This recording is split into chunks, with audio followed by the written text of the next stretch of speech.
O relatório do COAF assombra a família Bolsonaro e também Jair Bolsonaro. Depois que apareceu o primeiro problema envolvendo o motorista de Flávio Bolsonaro, a imprensa começou a apurar mais os fatos e parece que foi aberta uma caixa de Pandora de irregularidades. Primeiro foi descoberto que um dos assessores de Flávio Bolsonaro passou metade do tempo em que trabalhava com Flávio morando em Portugal. E depois foi descoberto recentemente que uma outra assessora de Flávio Bolsonaro, chamada Natália Melo Queiroz, filha do motorista Fabrício Queiroz, além de trabalhar com Flávio Bolsonaro, também era recepcionista de uma rede de academias no Rio de Janeiro. E ela fez um depósito no valor de R$84 mil na conta do pai, fez uma transferência bancária nesse valor. E tudo isso, de fato, é muito estranho. Até o próprio Arthur Doval, do canal Mamãe Falei, que disse conhecer Flávio Bolsonaro, admitiu que isso tudo cheira irregularidade, tem tudo para ser, de fato, um esquema irregular. E esses problemas envolvendo o COAF causam um prejuízo político muito grande para Jair Bolsonaro. Você pode até mesmo dizer, mas a pesquisa do Ibope, que saiu dia 13 de dezembro, mostra que 75% dos brasileiros acham que o Bolsonaro está no caminho certo. E você tem razão, a pesquisa do Ibope mostra isso. Só que a coleta de dados, as entrevistas feitas pela pesquisa do Ibope foram realizadas entre os dias 30 de novembro e 2 de dezembro, antes mesmo de sair desse problema do COAF vir à tona. Isso afeta diversas pessoas envolvidas no governo. Eu fiz um texto hoje, o link está aqui na descrição do vídeo, lá para o meu blog, o Pobreza das Nações, analisando os impactos do relatório do COAF para cada um dos principais membros do governo Bolsonaro, com exceção dos familiares, é claro. E lá eu faço uma análise pontual de cada um deles. Está bem interessante, confira aqui na descrição do vídeo, depois que encerrar o vídeo, passe lá no meu blog para dar uma lida no meu texto. E eu gostaria de analisar a fala de dois personagens muito importantes e muito interessantes, porque eles têm semelhanças, pelo menos semelhanças relacionadas à sua patente, que é o general Hamilton Mourão e o general Augusto Heleno. Eu gostaria de dar ênfase nas falas relacionadas ao COAF. Em entrevista com o jornalista Pedro Bial, o general Augusto Heleno, que comandou as tropas brasileiras no Haiti, quando o Brasil fez parte daquela comissão de paz da ONU no Haiti, quando foi indagado sobre o COAF, o general Augusto Heleno relativizou o fato. Ele disse que ele precisa ser investigado, mas quando falou de Bolsonaro, ele disse que acredita que o relatório não vai atingi-lo, esses problemas envolvendo o relatório não irão atingir Bolsonaro, porque o valor que foi movimentado por Bolsonaro é um valor irrisório. Então ele mostra que, na verdade, pela fala dele, é só uma questão de valores. Se fosse um valor mais alto, aí sim nós deveríamos nos preocupar com a participação de Bolsonaro no esquema. Mas general Augusto Heleno se esquece que o Fiat Elba que derrubou o Fernando Collor, e o valor do Fiat Elba era um valor de R$16 mil trazidos por dia de hoje. Um valor inferior aos R$24 mil depositados na conta de Michele Bolsonaro. E é muito fácil Bolsonaro comprovar o empréstimo de 40 mil para o motorista. É só ele pegar uma transferência bancária, comprovando que houve uma transferência de 40 mil reais, ou seguidas transferências para Fabrício que montem o montante de 40 mil reais, ou que ele mostre que houve um saque compatível, houve um saque de 40 mil reais em data compatível com o empréstimo. Mas, enfim, é muito simples eles resolver isso.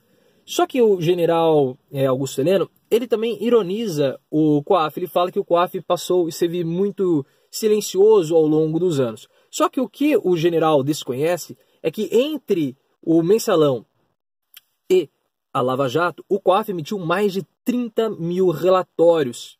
E esses 30 mil relatórios ajudaram de modo indireto a eleição de Jair Bolsonaro. Porque esses relatórios eles foram utilizados pelo Mensalão, pela Lava Jato, para condenar políticos, absorver políticos, ou para que políticos fossem lá prestar esclarecimentos, e criou na população todo esse anseio de combate à corrupção e principalmente acabou fustigando a instituição política. E todo esse cenário criou a condição necessária para que Bolsonaro se colocasse como um candidato antissistema, como um candidato anticorrupção e levasse a eleição, justamente com esse discurso que ele era um candidato diferente do sistema, que ele iria combater o sistema e principalmente a corrupção. Então o COAF, na verdade, não ficou em silêncio todos esses anos. Ele estava atuante e ajudou de modo indireto Bolsonaro a ser eleito, porque o relatório do COAF ajudou a criar todo esse clima pró-Bolsonaro, pelo menos de um modo indireto, porque Bolsonaro se colocou como o candidato anticorrupção e principalmente antissistema. Mas, contrastando com o general Heleno, nós temos o general Hamilton Mourão. O general Hamilton Mourão, eu já falei diversas vezes que, na minha opinião, ele é a pessoa mais inteligente do governo, e ele tem se mostrado que, de fato, é a pessoa mais inteligente do governo, porque ele tem surfado muito bem essa onda do COAF. Logo que houve, que esse relatório caiu na grande imprensa, Mourão disse que precisa ser investigado.